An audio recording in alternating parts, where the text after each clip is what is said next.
Hello, my name is Brandon Mustful, and I'm going to be taking you on our video tour of Great River Rescue, formerly Beltrami Humane Society. It is July of 2016. I'll do my best to show all the areas of the shelter and do some explaining along the way. First, we're going to just take a look at the outside of the building, then we'll go inside and take a look at those areas, and then finally we'll head back outside and see some of the outdoor facilities. So I'm going to pause it and resume with showing the front of the building, and then we'll walk inside. Okay, we're in the parking lot of Great River Rescue. You can see the front of the building there. And we are going to walk in the front door. Just kind of pan slowly here. There is our shelter vehicle, a Honda CR-V. We have our can trailer there.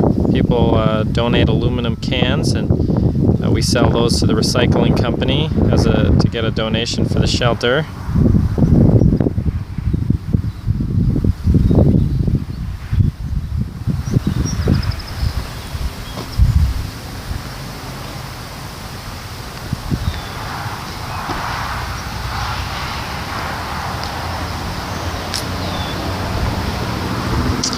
Here we've got our hours posted on the front door.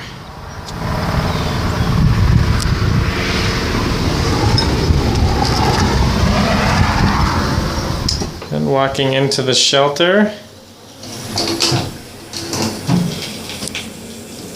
Just panning slowly to the left. Right as you walk in, you can see one of our cat colony rooms. Don't see any cats at the moment, but we'll see them in a little bit.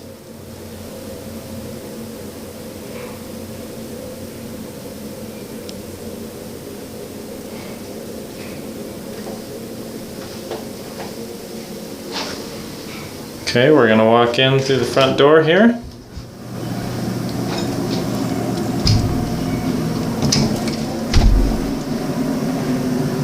And this is our lobby. As you can see, we have our mission statement painted right on the front desk there.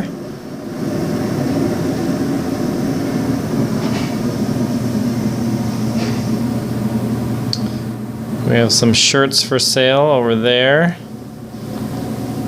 We now have that television mounted on the wall, and we post events up there and pictures of animals and things.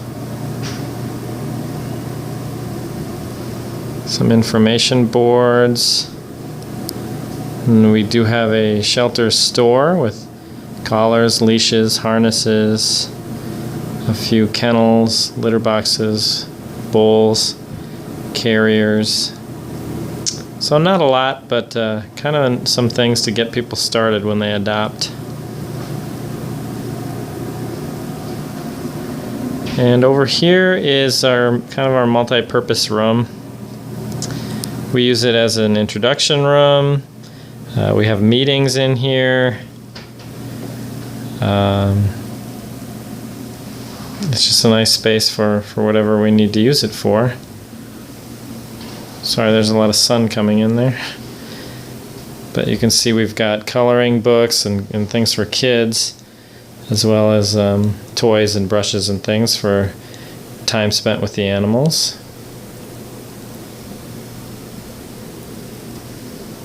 And we're going to head back out into the lobby. There's a poster that a young person made for us.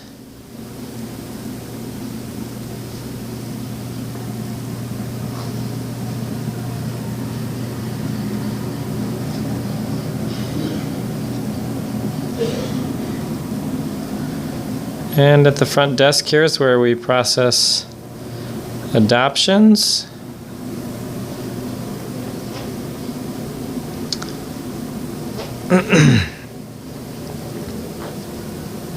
I'll just take you back there to take a look.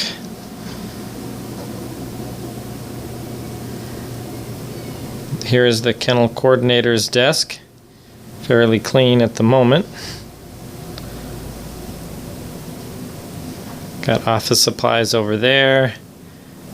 We have cat and dog gift bags in there.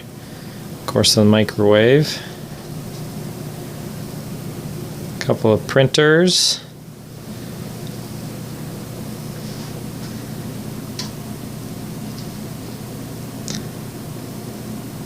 But just our front desk area, plenty of clutter. We try to keep it clean.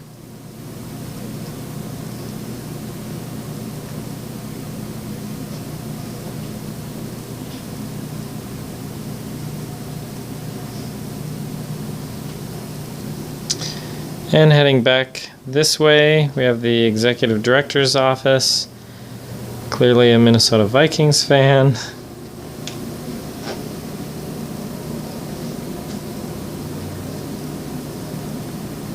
And a little bit messy in there too, but not too bad.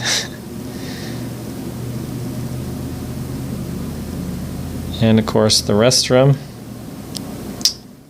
Alright, I'm going to pause it now and we're going to check out the cat area. Okay, we're about to walk into the cat rooms. Jess is in there cleaning still. We'll try to stay out of her way.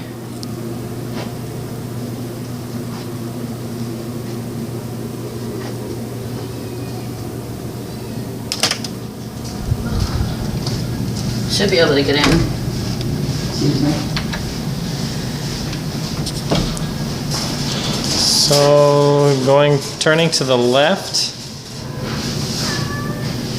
here we see this is our two of our cat colony rooms that Jess is cleaning out right now. So normally they would have plenty of cat furniture and litter boxes and food and water bowls and things. You can see the shelves there that the cats like to use. And we let clients go in there. We just ask them to use hand sanitizer before they do to interact with the cats. On the other side of the wall, we do have cat kennels. Cats are in kennels sometimes because they haven't been spayed or neutered yet. Occasionally it's because they don't get along with other cats. Sometimes we have feline leukemia positive or FIV positive cats, so they can't be with other cats. We're looking at Pawn here, and Pawn's kennel card with some information about her there.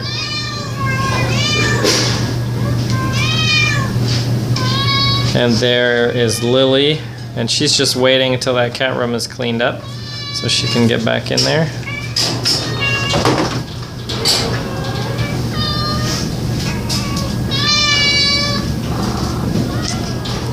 There we have another cat colony room. Somebody's looking out at us right now.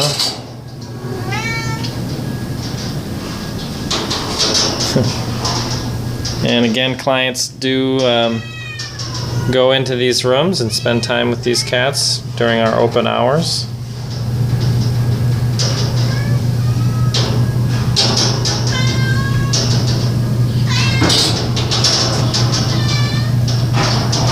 And back out here, we do have our closet with all kinds of cat beds and towels and things.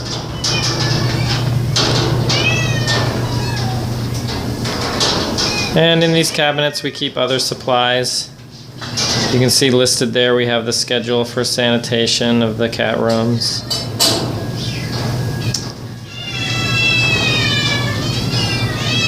Alright, I'm going to pause again and we're going to go into the dog rooms. So we came out into the lobby, oops, and now we are heading into the dog areas. We have this center room here, some whiteboards which list the dogs that are in these rooms. We're going to turn to the right. We have some sponsor our pets listed there. A little warning about putting your fingers through the kennel doors.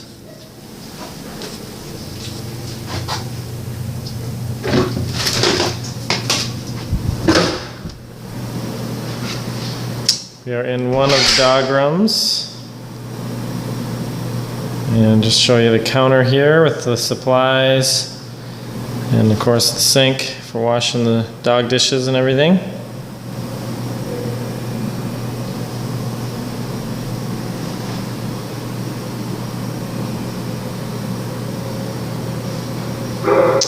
And we have our kennels here, and they get cleaned daily. We have a sanitized schedule back here as well.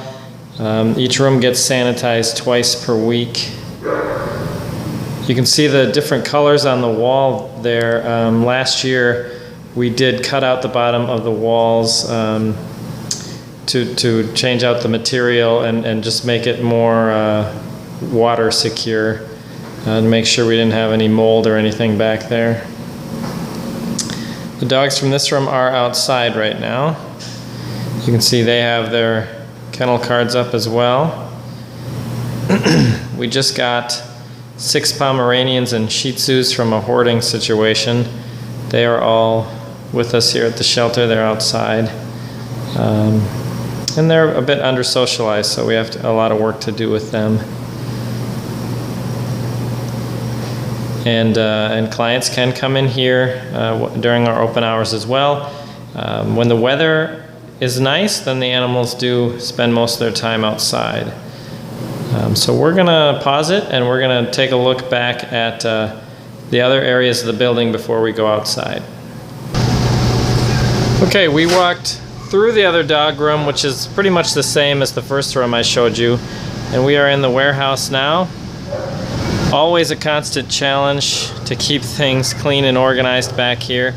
You can see we have a lot of supplies over there. Plenty of kennels and carriers stacked up, but ready for use. There is our cat food stacked up there. Just a couple of bags of cat litter.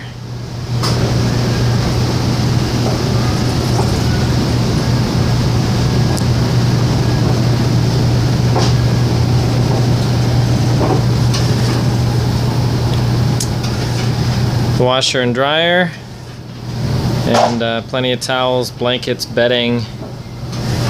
And it is a constant challenge as well to keep up on the laundry around here. We go through plenty.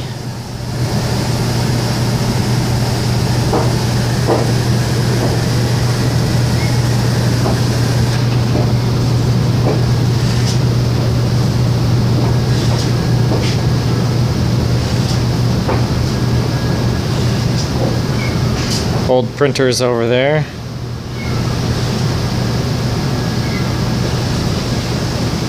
And you can see there's dog food stacked up. We got to kind of reorganize. We had to move around some things. We had a lot of materials in here. Back there you can see some materials for doghouse building.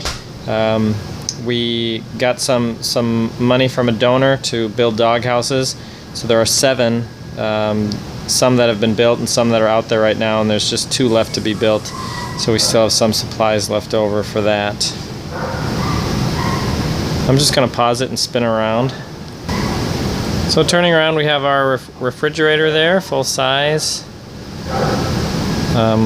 We do keep our shelter store items in this closet here. And we have a desk for the Mod Squad. The Mod Squad is a group of volunteers that work regularly with shelter dogs to do some behavior modification. So that is a really great program that we have going on here. Alright, I'm going to pause and we're going to head back out in the hallway. Okay, we're back in the hallway, and going forward, this is our cat intake room. So these are some new cats. They all get quarantined for 10 days prior to being made available for adoption. If an animal is up to date on all of its vaccinations, then we do only quarantine for 3 days, and we just check their behaviors. See, we have some kittens there. Then we also have a tub over there for washing carriers, litter boxes, all kinds of stuff. We do some minor grooming there too. You see we have some shampoos and things up in that cabinet. Okay, coming back into the hallway, we have a message board or a posting board here for staff. On the other side we have our smocks.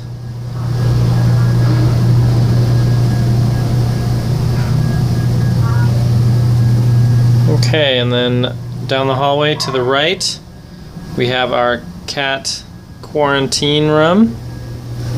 I believe there's just one cat in here right now, which is nice. His name's Steve. He's a big cat.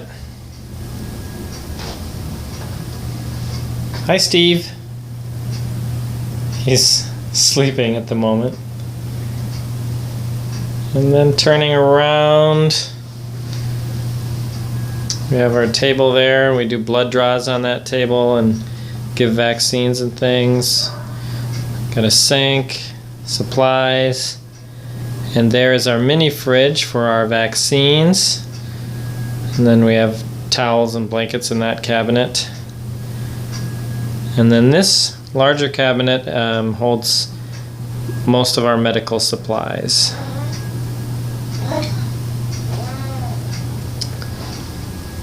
Alright, going back out and to the right we have our dog quarantine room. You see we have some limitations as to who is allowed into this room. I'm just going to pause it to open the door.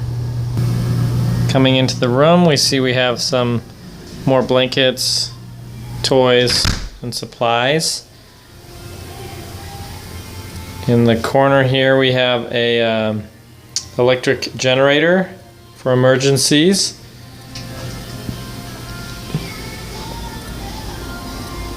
And turning to the right is the dog quarantine room with, we have new stainless steel kennels back here. This is different than years past.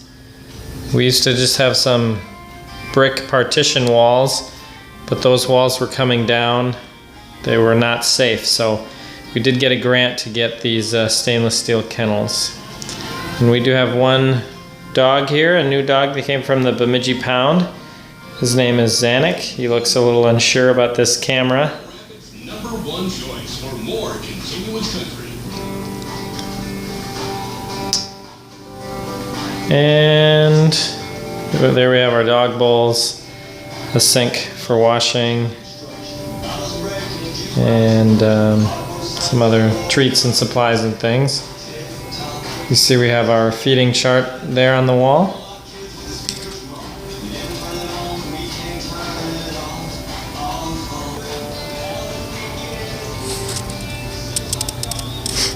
Okay, we're gonna head outside. Outside of the quarantine area, you see we have our air conditioners.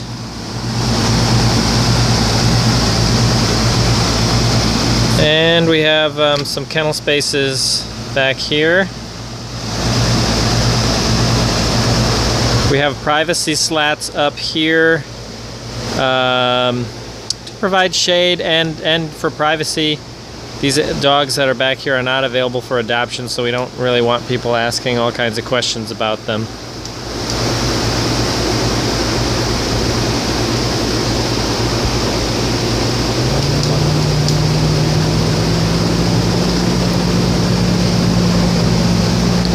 So that is our outdoor dog quarantine space. And dogs, just like cats, are held for 10 days unless they're totally up to date on their vaccinations.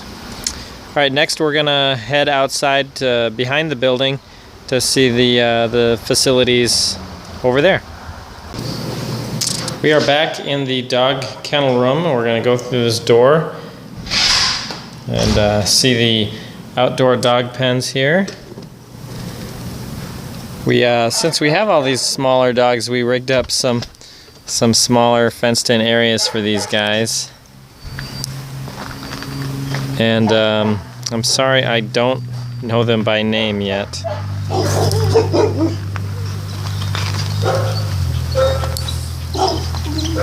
Hey there, buddy.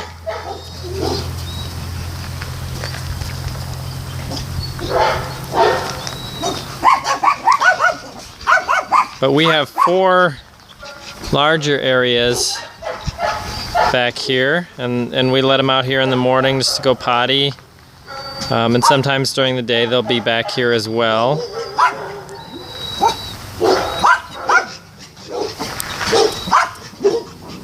You can see our shed in the background there. We've got a water pump.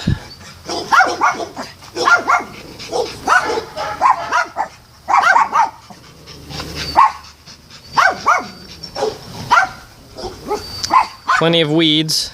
It's near impossible to keep up with those.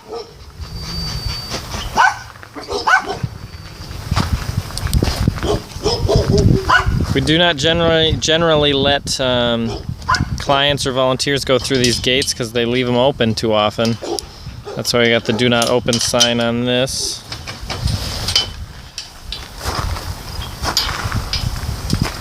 Sorry about that quick movement.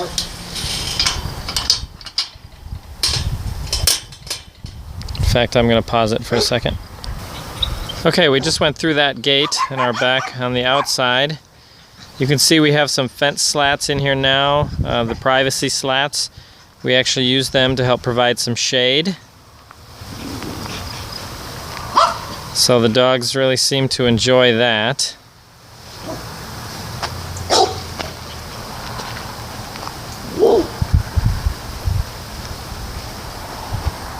And then over here we have our dog runs. We have 6 dog runs. They're 60 feet long. And the dogs love to be in there and run back and forth. And volunteers and clients can spend time with the dogs in these fenced-in areas, play fetch with them and just hang out with them.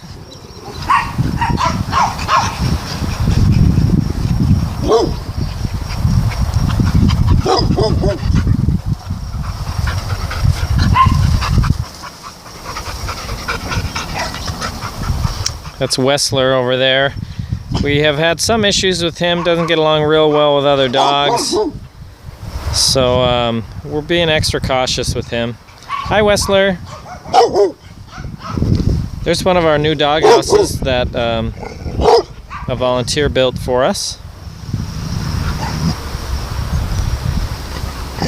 And turning to the right, we have dog walking trails. Over here we have our dog walking trails. You can see this trail is Happy Tails Trail, and we have a map. We have several maps along the trails with names for them, and we have business sponsors for a lot of them as well. And we recently installed these dog waste stations to help remind people to pick up the waste. But we have 12 acres of land overall, so lots of space, and the volunteers really enjoy coming out here and taking the pets for walks.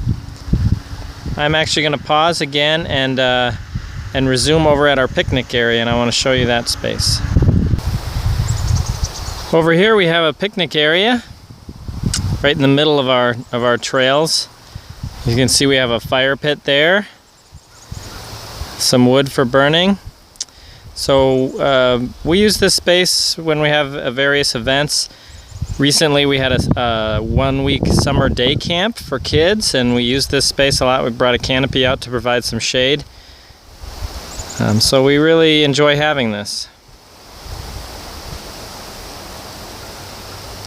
One last item I wanted to show you. We do have surveillance cameras mounted both on the exterior and interior of the building. And we do have a security system. The cameras on the outside are mostly to prevent abandonment of animals, and they've been quite effective. We had some drop-offs the last few years, but we did charge those folks with a crime, and fortunately, knock on wood, we haven't had any drop-offs in a while, over a year now. So just wanted to show that to you. Thank you very much for going on that video tour with me of Great River Rescue. I hope it wasn't too bad. I tried to move slowly and hold the camera as steady as I could. So thank you, and you can contact Great River Rescue at 218-751-7910 or director@greatriverrescue.com.